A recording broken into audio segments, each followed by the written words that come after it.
வேடர் குலத்தில் ஒரு தலைவர் இருந்தார். அவர் பெயர் நாகன். அவருடைய மனைவி பெயர் தத்தை.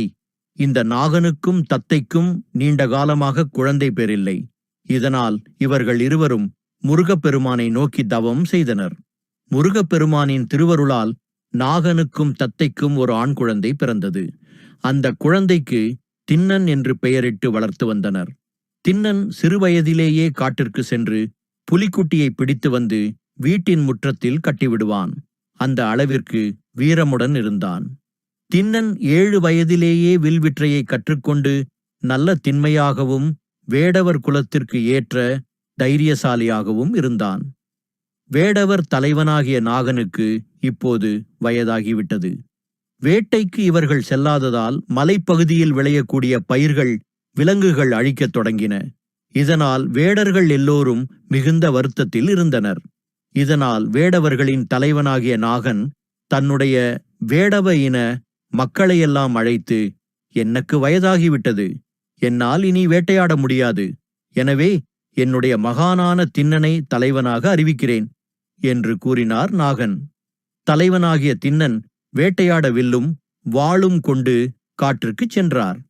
திண்ணனுக்கு நாணன் மற்றும் காடன் என்ற 2 நண்பர்கள் இருந்தனர். ஒரு நாள் திண்ணனும் நாணனும் காடனும் காட்டில் வேட்டையாட சென்றனர். காட்டில் ஒரு பன்றி திண்ணனாரின் அருகிலேயே ஓடி வந்தது. உடனே திண்ணனார் அந்த பன்றிக்கு பின்னாடி ஓடியார். திண்ணனைத் தொடர்ந்து நாகனும் அவருக்கு பின்னால் காடனும் ஒருவர் பின் ஒருவராக ஓடிச் சென்றனர். கடைசியில் திண்ணனார் அந்த பன்றியை தன்னுடைய ஈட்டியால் ஒரு குத்து குத்தி கொன்றுவிட்டார். நெடுந்தூரம் ஓடி வந்ததால் இவர்கள் மூவருக்கும் பசி எடுக்கத் தோன்றியது. அப்போது திண்ணன் தனது நண்பர்களிடம் குடிக்க தண்ணீர் கேட்டார். உடனே நாணனும் காடனும் திருக்காலத்தி மலைக்கு திண்ணனை அழைத்து கொண்டு சென்றனர். அங்கு நதிக்கரையில் திண்ணனின் நண்பன் காடன் அந்த பன்றியை சாப்பிடுவதற்கு நெருப்பு மூட்டிக் கொண்டிருந்தார். அப்போது திருக்காலத்தி மலை உச்சியில் உள்ள சிவபெருமானை பார்க்க திண்ணன் தன்னுடைய நண்பனான நாணன் அழைத்து கொண்டு சென்றார். திருக்காலத்தி மலையில் உள்ள சிவபெருமானை பார்த்து திண்ணன், இந்த கொடிய காட்டின் நடுவே நீங்கள் எப்படி தனியாக இருக்கிறீர்கள் என்று வருத்தமடைந்து கூறினார். அதன் பிறகு, நான் உடனே உங்களுக்கு சாப்பிடுவதற்கு ஏதாவது கொண்டு வருகிறேன் என்று சொல்லி தன்னுடைய நண்பன் காடன் சுட்டு வைத்திருந்த இறைச்சியை காட்டினான்.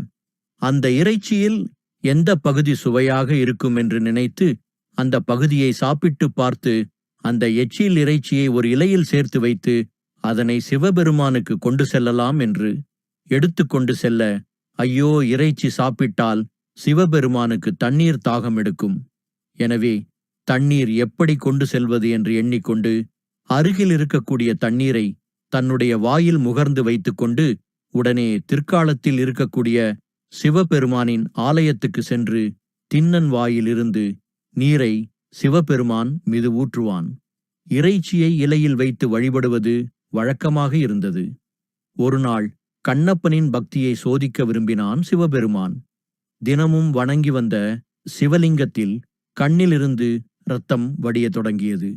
இதை திண்ணன் பார்த்து பதறி போனார். இரத்தத்தை துடைத்தார். ஆனால் அது தொடர்ந்து வழிந்தது. இப்போது தன் கண்களை இறைவனிடம் வைப்பதாக முடிவு செய்த திண்ணன் ஒரு அம்பை எடுத்து தனது ஒரு கண்ணை எடுத்து சிவலிங்கத்திற்கு வைக்கிறார். சிறிது நேரத்தில் மற்றொரு கண்ணிலிருந்து இரத்தம் வழிய தொடங்கியது. இதை பார்த்த திண்ணன் மறுகண்ணையும் எடுத்து சிவலிங்கத்திற்கு வைக்க முடிவு செய்தார்.